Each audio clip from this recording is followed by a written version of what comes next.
Hello and welcome to all of my G warriors. तो फिर यार सबको वेलकम है Dragon Ball Super two what if Yamoshi trained for 10,000 of years का part 14। जी हाँ, बिल्कुल पार्ट 14 आ चुका है। इसी खुशी में लाइक कर दो, चैनल को सब्सक्राइब कर दो, ठीक है, सारा कुछ कर दो यार, जल्दी से जल्दी जो है ना सब्सक्राइबर कंप्लीट करते हैं हमारे। नई नई जब से ड्रैगन बॉल डायमा आने वाली है, ठीक है, उसका रिव्यूज़ भी फिर स्टार्ट करने हैं। तो फिर जिसने जो है एपिसोड स्टार्ट करना है वो इस टाइम फ्रेम पे चला जाए, मैं जो है ना अभी रीकैप देने वाला हूँ। ठीक है, तो फिर फाइनली जब लोग टूर्नामेंट के लिए इकट्ठे हो जाते हैं तो फिर सलामा जो है सबको अनाउंस कर देता है एक अजीब और गरीब नेक्स्ट अपकमिंग खतरे के बारे में, और किसी स्पेसिफिक सील के बारे में बात करता है कि वो टूटने वाली है। इसके बाद जो है हम फर्दर देख रहे होते हैं, सब लोग सोच रहे होते हैं कि आखिर जो है ना क्या हो सकता है। बट जलामा और यमोशी किसी को जो है सोचने का मौका भी नहीं देते और ना बताते हैं कि आखिर जो है ना क्या होने वाला है। इस पर जो है सब लोग हैरान और परेशान दोबारा सवाल करने की कोशिश करते हैं, बट सभी जो है ना इस टाइम इंस्टेंट ट्रांसमिशन होकर अलग अलग प्लैनेट के ऊपर पहुंच जाते हैं, जहाँ पे अब वो ये सब एक दूसरे के साथ फाइट करेंगे। जहाँ पे गॉड ऑफ डिस्ट्रक्शन एक प्लैनेट के ऊपर, एंजल्स एक प्लैनेट के ऊपर, और साथ ही साथ जो मॉडल्स हैं वो एक प्लैनेट के ऊपर होंगे। बट तीन बंदे जो हैं प्लैनेट्स के ऊपर नहीं हैं। उन तीन बंदों के अंदर एक तो यमोशी, एक जलामा और तीसरा है जैनोसामा। ठीक है, ये तीनों बंदे सबसे ऊपर बैठ के जिन तीनों प्लैनेट्स की जो है ना प्रोग्रेस को देख रहे होते हैं कि आखिर जो है ना क्या क्या सिचुएशन बन रही है। तो बिल्कुल एक टूर्नामेंट ऑफ पावर की तरह ही ये सब होने वाला है। अब एज अ व्यूअर हम सबको सबसे पहले लेके जाया जाता है मॉर्टल्स के प्लैनेट के ऊपर। ठीक है, हमें सबसे पहले पूरा का पूरा टूर्नामेंट इसी जो है प्लैनेट के ऊपर दिखाया जाएगा कि आखिर जब मॉर्टल्स किस तरह फाइट करते हैं।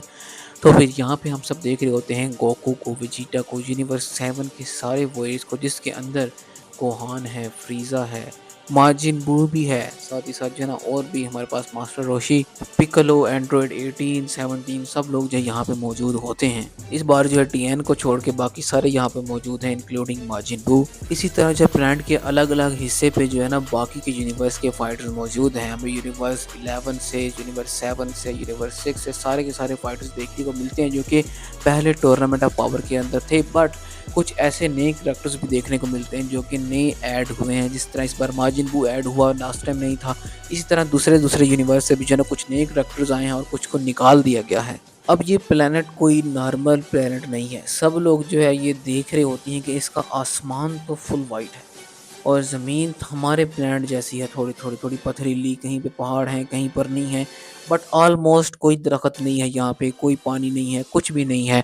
ऑलमोस्ट फ्लैट है ज़्यादा, कुछ पहाड़ आते हैं बीच में बस थोड़े थोड़े।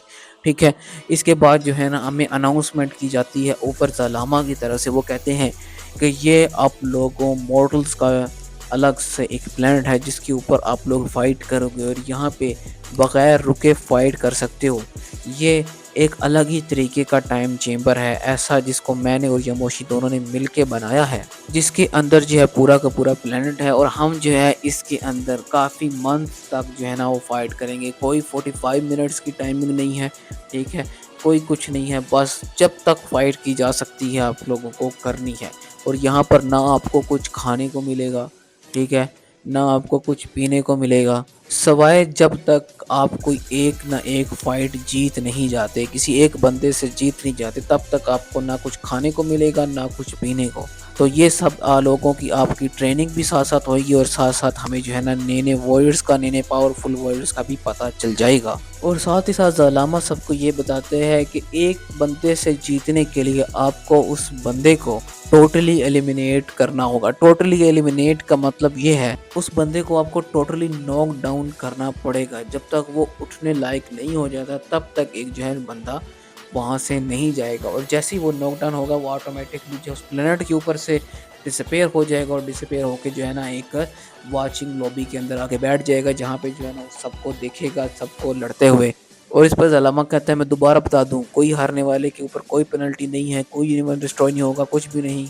बस हमें जो है अब खुद को तैयार करने आने वाले खतरे के लिए। इस पर जो है सब के सब जो है ना चौकन्ने हो जाते हैं। और अब क्योंकि ये एक बहुत ही बड़ा प्लेनेट है तो सबसे पहले तो एक दूसरे को ढूंढना ही इतना मुश्किल है, क्योंकि ये पूरा का पूरा प्लेनेट है और काफ़ी कम लोग हैं उसके अंदर। ठीक है, अब सब लोग जो है एक दूसरे को ढूंढने में लग जाते हैं। सब लोग जो है एक दूसरे की को, एक दूसरे की पावर को समझने लग जाते हैं कि आखिर कौन बंदा कहाँ पर मौजूद है।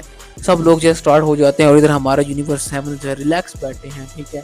सबसे पहले पिक्कोलो सबको इकट्ठा करता है स्ट्रेटजी बनाने के लिए, मगर यहाँ पे फ्रीज़ा जो है किसी की बात नहीं सुन रहा होता। वो कहता है ठीक है, मुझे ज़बरदस्ती यहाँ पर लाया गया और अब मैं तुम लोगों को दिखा दूंगा कि आखिर मैं कर क्या सकता हूँ। इस पर जो है वो स्ट्रेटजी बिल्कुल नहीं सुनता और फिर वहाँ से अचानक गायब हो जाता है, वहाँ से निकल पड़ता है। और इसी तरह जो है ना माजिन बू यहाँ पे उसको आती यहाँ पे इस कदर शदीद भूख लग जाती है कि सब लोग हैरान होते हैं कि अभी तो हम यहाँ पे पहुँचे हैं और यहाँ पे खाने पीने को कुछ हमें दिनों तक नहीं मिल सकता और तुम यहाँ पे बोल रहे हो कि तुम्हें खाना है। तो इस पर जो है माजिन बू बहुत गुस्सा आता है, वो कहता है मैं या तो किसी को कैंडी बना के खा जाऊंगा अगर मुझे है ना वैसे ही कुछ खाने को ना मिला तो।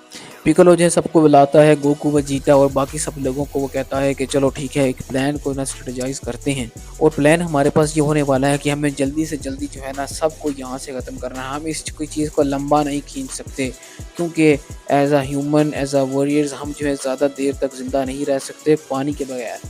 3 दिन मैक्स हैं। सबसे पहले तो हमें अपनी वो चीज़ों को पूरा करना है और उसके बाद फाइनली जाके जो है ना हमें इस टूर्नामेंट को भी जीतना है। तो जल्दी से जल्दी हम ये करेंगे कि जितने भी मॉडल हो सकते हैं उन सबको नॉक डाउन करेंगे और फिर हम इस चीज़ को जीत पाएंगे। और फिर क्या क्या ऐसा भी हो सकता है हमें फिर बाद में आपस में लड़ना पड़े, क्योंकि सबने जो है नोट डाउन किया होगा कि आखिर सिर्फ 3 एरियाज़ ही हैं और हर एक एरिया को मिला के टोटल जो है ना 10 बंदे चुने जाएंगे। अगर फॉर एग्जांपल यूनिवर्स जो हमारा है उसमें टोटल 10 बंदे हैं और हम एक मॉडल के प्लांट के ऊपर हैं और यहाँ पे टोटल सब यूनिवर्स को मिलाकर बहुत ज़्यादा है, ठीक है। तो हो सकता है कि 3 बंदे हमारे में से, 3 बंदे एंजल्स वाली प्लांट में से और 3 गॉड ऑफ डिस्ट्रक्शंस को चुना जाए और फिर फाइनली एक बंदा पता नहीं कौन सा होने वाला है इन सब के दरमियान में। पिccolo को जो है ये सारी स्ट्रेटजी समझ आ रही होती है और वो कहता है कि कोई पता नहीं, अगर हम सब कुछ जीत जाते हैं तो हम में से सिर्फ 3 बंदे ही आगे जा पाएंगे।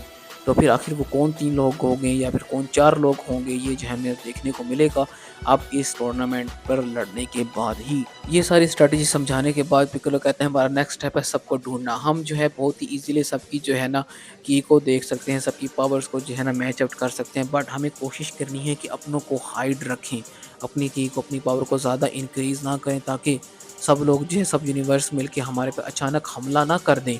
पिccolo जो है ये सारी स्ट्रेटजी समझा ही रहा होता है कि उन्हें जो है दूर से एक बहुत ही बड़ा एनर्जी बॉल देखने को मिलता है और वो एनर्जी बॉल इतना बड़ा होता है कि उन्हें डर होता है कि प्लांट तबाह ना हो जाए। तो फिर वहाँ पे दूसरी तरफ देखते हैं कि एक अजीब ही किस्म के परिंदे की शक्ल वाला बंदा वो एनर्जी बॉल जो उन पे फेंकता है वो कुछ ज़रूर किसी ना और यूनिवर्स का जो है मेंबर होगा। तो फिर इस पर भी फेंकने के बाद गोकू जो उसको रोकने की कोशिश करता है एनर्जी बॉल को, ये नहीं चाहता कि ये प्लांट अभी अचानक इसी टाइम डिस्ट्रॉय हो जाए। बट जैसी वो एनर्जी बॉल सीधा ज़मीन पर लगता है और गोकू वहाँ पहुँचने में थोड़ा लेट हो जाता है, वो देखता ये है कि वो एनर्जी बॉल ज़मीन के थोड़ा बहुत उसने सुराख किया है बट उससे वो नीचे जा ही नहीं पा रहा। इस पर जो है ज़लामा ये भी बताता है कि हाँ, मैं तुमको बताना भूल गई, ये पूरे के पूरे प्लैनेट्स जो है ना एक ऐसे मटेरियल के बने हैं जो कि उस मटेरियल से भी सख्त है जो कि आप टूर्नामेंट ऑफ पावर के अंदर जो है ना इस्तेमाल करके आए हो, जिस पर लड़ के आए हो। तो फिर बेशक जितने बड़े-बड़े मर्ज़ी बॉल्स बना लो, इस मटेरियल का ना हकाई एनर्जी पे कोई असर है, ठीक है, हकाई एनर्जी का इस मटेरियल पे कोई असर नहीं, ना कोई एंजेलिक एनर्जी का इस चीज़ पे कोई असर होगा, ठीक है। ये टोटली जो है ना इन सबसे डिफरेंट ही होने वाला है। तो फिर जितना मर्ज़ी काम करो, बेशक प्लैनेट्स के डिस्ट्रॉय वाले बॉल बना दो, ठीक है। तो फिर इस पर जो है सब लोग हैरान हो जाते हैं। फिर फाइनली कहते हैं कि चलो मतलब कि अब हम अपनी फुल फाइट से जो है ना फुल पावर से इसके ऊपर जो है ना फाइट कर सकते हैं, फुल पावर लगा के जो है ना हम लड़ाई कर सकते हैं। दूसरी तरफ जो है सब लोग ये अनाउंसमेंट सुन ही रहे होते हैं बट इस तरफ जो है माजिन पागल हुआ होता है, सीधा जो है ना वो हमला कर देता है उस परिंदे वाले इंसान पे। सीधा वो नहीं देखता उसको एलिमिनेट करना है, वो नहीं देखता उसको क्या करना है, वो सीधा जो है ना बना के उसकी कैंडी, ठीक है, गोली सी बना लेता है। बट वो गोली भी स्टिल मूव होने की कोशिश करती है बट माजिन बू से जो है ना जोर का पकड़ के रखा होता है। फिर फाइनली जो है ना माजिन बू को सब देख के हैरान होते हैं, कहता नहीं इस तरह मत करना, खा मत जाना इसको, बट माजिन वो नहीं देख रहा होता, ठीक है। वो वहीं पे जो है ना उस बंदे को उसी टाइम खा जाता है क्योंकि भाई इस कदर भूख लगी होती है माजिन को, उसको हर घंटे खाना ना मिले वो तो भाई सच्ची पागल हुआ रहे। इसके बाद जो है जैसे ही वो बंदा जो है माजिन बू के पेट के अंदर जाता है और फिर वहीं से गायब होके वो एलिमिनेट होके सीधा एक वाचर लॉबी के अंदर आ जाता है। माजिन बू इस पे फिर तप जाता है कि लेकिन अभी मैंने उसको पेट में डाला था पर मेरे पेट में कुछ किया नहीं, कुछ खाने को मुझे नहीं मिला। बट फिर फाइनली जो है ना टूर्नामेंट के पहले बंदे को खाने और पानी की एक्सेस दी जाती है जो कि जो है माजिन बू किसी भी टाइम पे जो है ना थोड़ा थोड़ा खाना और पानी जो है ना वो ऑर्डर कर सकता है, मंगवा सकता है और वो जो है ना फर्दर उसको 1 हफ्ते तक मिलेगा जब तक वो एक अगला जो है ना वो एलिमिनेट नहीं कर देता कोई बंदे को। यहाँ भाई मार्जिन भी फुल खुश है, उसका जो है काम हो गया, उसका सारा इंतज़ाम हो गया। अब लोग सब जो दोबारा से स्ट्रैटेजी पे आ रहे होते हैं, वो कहते हैं कि चलो एक बंदा मारे में सीधा हुआ, बाकी स्ट्रैटेजी बिरतवाए ना। तो फिर इस तरह जब बाकी स्ट्रैटेजीज़ बनाने लग जाते हैं और एक दूसरे को हेल्प करते हैं, तब एक दूसरे को ढूँढने में। इसी तरह बाकी के यूनिवर्स भी जो है ना अपनी की हाइड करके, अपनी पावर हाइड करके कुछ छुपे हुए हैं, कुछ फाइट कर रहे हैं आपस में, ठीक है? तो हमें ये सारी सिचुएशन है यहाँ पर टूर्नामेंट के अंदर देखने को मिल रही है।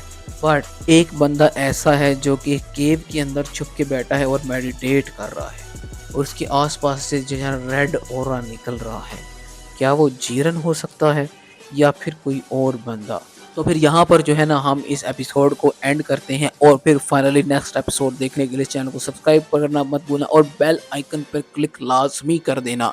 लाज़मी कर देना ताकि आपको जो है नेक्स्ट नोटिफ़िकेशन मिलता रहे वीडियो का। और फिर दूसरे चैनल को भी सब्सक्राइब कर देना, चार्ली कॉन को भी और कॉन एक्स को भी, दोनों को, क्योंकि दोनों पे कमाल की चीज़ें जो एनिमे के रिलेटेड भी आने वाली हैं, और ड्रैगन बॉल टाइम अभी स्टार्ट होने वाला है, तो उसका भी जो है रिव्यू फाइनली करेंगे ही करेंगे। तो फिर जल्द मिलते हैं नेक्स्ट ब्लॉग में। तो खुश रहें, खुश रखें, इंशाल्लाह मुलाकात होगी अगली वीडियो में। So good bye to all of my Z warriors.